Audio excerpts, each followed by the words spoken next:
আছেন? সবাইকে অনেক অনেক ওয়েলকাম আমার নতুন একটা ব্লগে। তো সকাল সকাল আজকের ব্লগটা শুরু করছি একদম রান্নাঘর থেকে। আজ যেহেতু ফ্রাইডে ছুটির দিন ছিল, তো রান্না বান্নার প্রচুর প্রেশার। আগেই বলে রাখি, এই ব্লগটা কিন্তু বেশ কিছুদিন আগে করা আমার তো আবার 18 মাসে বছর হয়, আপনারা অনেকেই জানেন সেটা। কারণ কি করব, কিছু করার নাই, বাচ্চা থাকলে আসলে কোনো কিছুই সিস্টেমেটিক ওয়েতে করা সম্ভব হয় না। তো যার কারণে এই ভিডিওটা অনেকদিন আগেই শ্যুট করা, তো ভিডিও এডিট করে ব্লগ পোস্ট করতে করতে মাঝে অনেকটা সময় চলে গিয়েছে। আসলে সব কিছু ম্যানেজ করে সব সময় টাইমলি সব কিছু করে উঠতে পারি না। এই যে আমার বাচ্চারাও ঘুম থেকে উঠে পড়েছে, আর মা তখন ছিল আমার বাসায়। তো মা সকাল সকাল ঘুম থেকে উঠে পুজো দিচ্ছে। ছুটির দিনগুলো কীভাবে যে কেটে যায় বুঝতেই পারি না। একদিকে রান্না বান্নার প্রেশার, ওদিকে আবার বাজার করে নিয়ে আসে সেটার প্রেশার থাকে। মানে চারদিকে মনে হয় যে শুধু কাজ আর কাজ, আর কোনো কিছুই দেখতে পায় না চোখে।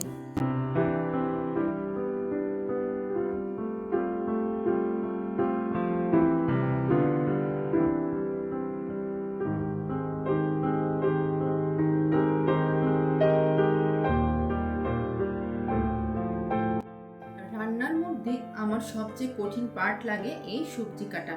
কোন সবজিতে কোন রান্নায় কীরকম সবজি কাটবো সেটার উপর কিন্তু সবজির টেস্ট অনেকটা ডিপেন্ড করে, অ্যাটলিস্ট আমার তো তাই মনে হয়। আর সব রকম রান্নার জন্য আলাদা আলাদা করে বিভিন্ন শেপের সবজি কেটে গুছিয়ে নিতে পারলে রান্না করা সহজ, কিন্তু এই যে গুছিয়ে নেওয়াটা, এই পার্টটাই আমার কাছে ভীষণ কষ্টের লাগে। মনে হয় অনেক সময় চলে গেল এই এক সবজি কাটার পেছনে। আমি জানেন, বিয়ের আগে টুকটাক রান্না বাড়া করলেও কখনো আমি সবজিটা কাটতাম না। এই সবজি কাটার দায়িত্ব ছিল পুরোটাই আমার বড়দির। ও এত সুন্দর করে সবজি কাটতে পারে, পেঁয়াজগুলো এত সুন্দর করে কুচাতো। আমি যখন সবজি কাটি ওর কথা আমার মনে পড়ে ভীষণভাবে। এই যে আমাদের গুড মর্নিং হয়ে গেছে, তাই না? বলো গুড মর্নিং সবাইকে, বলো সবাইকে গুড মর্নিং, সবাইকে গুড মর্নিং, সবাইকে গুড মর্নিং। কুটুস পাখির সকাল হয়ে গেছে, 8টা বাজে এসে উঠে পড়ছে। 8টা বাজে এসে উঠে পড়ে, তাও তো এখন শান্তিতে মা আছে তাই মার কোলে, না হলে তো আমার হয় চেয়ারে বসাই দেওয়া লাগবে, ওর ফিডিং চেয়ারে, আর না হলে আমার কোলে নিয়ে সব কাজ করা লাগে। আজকে তো ছুটির দিন, সেজন্য বাসায় রান্না বান্নার আয়োজনও বেশি একটু। মোটামুটি আমার সব গোছানো শেষ, এখন শুধু রান্না করব। দেখাই আপনাদের কি কি আজকে রান্নার মেনু।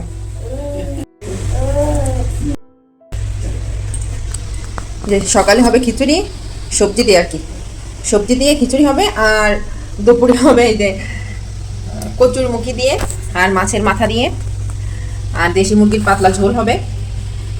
আর একটা সবজি লাউ দিয়ে মুগ ডাল দিয়ে একটা ডাল করবো, ভেজ ডাল যেটাকে বলে। আর এই যে এটা এই বাড়ির গাছের কাঁঠাল, সেই কাঁঠালের এই বিচিটা ভাজা হবে, দেখা যাক। আর ওদিকে ওর বাবাও গিয়েছে বাজারে মাছ কেনাকাটা করতে আর কি। মাছ শেষ হয়ে গিয়েছিল বাসার, তো ও এখন বাজার থেকে আসেনি। ও বাজার থেকে আসতে লাগুক, আর আমিও ততক্ষণে আমার রান্না বাড়া শুরু করে দিই। আসলে ছুটির দিন হলে হয়েছে কি, দেরি করে উঠবো ঘুম থেকে তা আসলে হয় না, যেহেতু বাচ্চা আছে বাসায়। তো রান্নার কাজটা আগেই আমি চেষ্টা করি শেষ করার, সেজন্য সকাল সকাল সব রান্নার জোগাড় করে নিয়েছি। এখন শুধু রান্না শেষ করার পালা। তো দেখা হচ্ছে আপনাদের সাথে।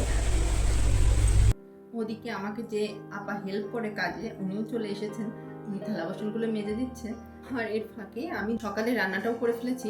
বাবুকে এখন বলবো খাওয়াতে।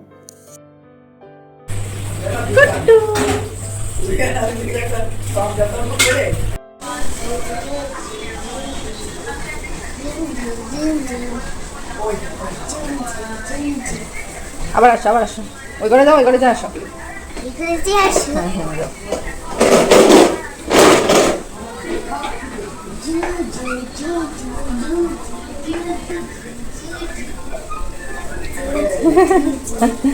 চল চল চল চল। কুটুস পাখি কো, no no no no no, ময়লা ময়লা ময়লা ময়লা ময়লা ময়লা ময়লা। খায় না ওটা, খায় না, মুখে দেয় না, মুখে দেয় না তো।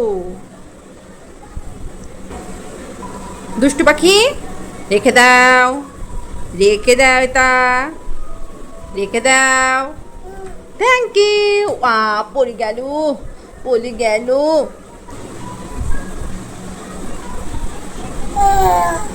का होता है कैसे कहूँ मैं ओ यारा ये प्यार कैसे होता है দুষ্টু ছেলে গান না গেলে খাই না পচা ছেলে একটা হ্যাঁ কা ব্যথা পাবে তোমার বাবা। বাচ্চাদেরকে খাইয়ে এর ফাঁকে আমরাও সবাই সকালের খাবার খেয়ে নিয়েছি। আর ওদিকে ওর বাবাও চলে এসেছে মাছের বাজার করে। আমার একটা বড় বাচ্চা জানেন, শুক্রবারের দিন যখন মাছের বাজার করা হয়, যবে থেকে আমার মেয়ে হয়েছে তবে থেকে মাছের কাজ আমার করা লাগে না। এই বড় কাজটাই ওর বাবা আমাকে ভীষণভাবে হেল্প করে। একদম সুন্দর ক্লিন করে মাছগুলো লবণ দিয়ে 2-3 বার করে ধুয়ে সেটাকে একেবারে ফ্রেশ করে রাখা পর্যন্ত পুরো কাজটা ওর বাবা আমাকে হেল্প করে। না হলে আমার অবস্থা আরও খারাপ হয়ে যেত। আসলে বাচ্চারা হওয়ার পরে যেটা হয়েছে, ওরা 1 সেকেন্ডও তো আমাকে ছাড়া থাকতে পারে না। আর মাছের কাজ করতে গেলে যেটা হয়, ওইখানে কিন্তু অনেকটা সময় থাকা লাগে। আর হাত যেহেতু মাছের ভিতর থাকে, বাচ্চারা দুমদাম করে কাছে আসলে আমি কিন্তু ওদেরকে ধরতেও পারি না। আর পৃথা বুড়ি মানে আমার মেয়ে, ও যদিও এখন একটু বড় হয়েছে, কিন্তু ছেলেটা প্রজ্জবাবু তো একদম ছোট, যার কারণে ও তো একদম হুটহাট করে চলে আসে মা করতে করতে আর কান্না শুরু করে দেয়, যার কারণে আমি মাছের কাজের ভিতর একদমই যেতে পারি না। আর ওর বাবা বলে ঠিক আছে তোমার করতে হবে না, আমি এটা পুরো ম্যানেজ করে নেব। তো এইভাবে জোড়াতালি দিয়ে চলছে টোনাটুনির সংসার। আসলে এভাবে যদি একজন আরেকজনের প্রতি কেয়ারিং না হই তাহলে আসলে সংসার করা যায় না। কারণ আন্ডারস্ট্যান্ডিং না থাকলে সেক্ষেত্রে আসলে সংসার করা সোটা, বিশেষ করে বাচ্চা হয়ে যাওয়ার পরে। তো সেক্ষেত্রে বলা যায় আমি খুবই লাকি, ওর বাবা আমাকে যতটা পারে ছুটির দিনগুলোতে হেল্প করে।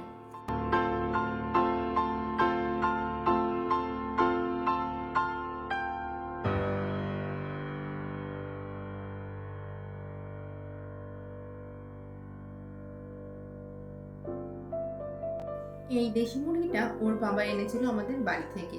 বাড়িতে গেলে পরে মাঝে মাঝেই ওর বাবা এরকম দেশি মুরগি বা মোরগ নিয়ে আসে। আসলে ঢাকাতে তো ওইভাবে ফ্রেশ মুরগিটা পাওয়া যায় না, যেটা গ্রামে পাওয়া যায়। দাম একটু বেশি পড়ে ঠিকই, কিন্তু একদম ফ্রেশ আর এত টেস্টি খেতে। আমি চটপট রান্না শেষ করে আগে বাচ্চাদেরকে খাইয়ে নিই। তাতে কি হয়, ওরা খেয়ে উঠে গেলে আমার মাথাটা ঠান্ডা থাকে, তখন আমি রিল্যাক্সে খাওয়া দাওয়া বা অন্য কাজগুলো সারতে পারি।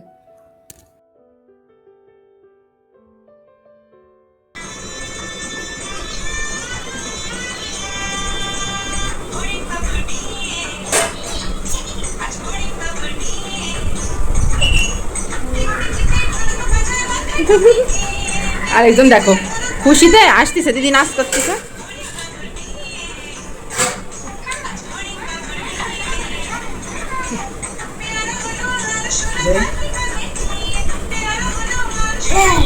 হ্যাঁ দেখাচ্ছি। হ্যাঁ, তো রান্না বাড়া সব কিছু শেষ, সবার খাওয়া দাওয়া শেষ। এখন খেতে বসবো আমি আর মা দুইজনে। তো এই ছিল আমার একটা ভীষণ ব্যস্ত দিনের ব্লগ। আমার ভিডিওটি কেমন লাগলো আমাকে কিন্তু অবশ্যই কমেন্টে জানাবেন। আবার আপনাদের সাথে দেখা হবে নতুন কোনো ভিডিওতে, নতুন কোনো গল্প নিয়ে। ততক্ষণ পর্যন্ত সবাই খুব ভালো থাকবেন। আর আমার চ্যানেলটা যদি ভালো লাগে অবশ্যই চ্যানেলটা সাবস্ক্রাইব করে আমার পাশে থাকবেন। তো দেখা হবে সবার সাথে পরবর্তীতে। ততক্ষণ পর্যন্ত সবাই খুব ভালো থাকবেন। টাটা।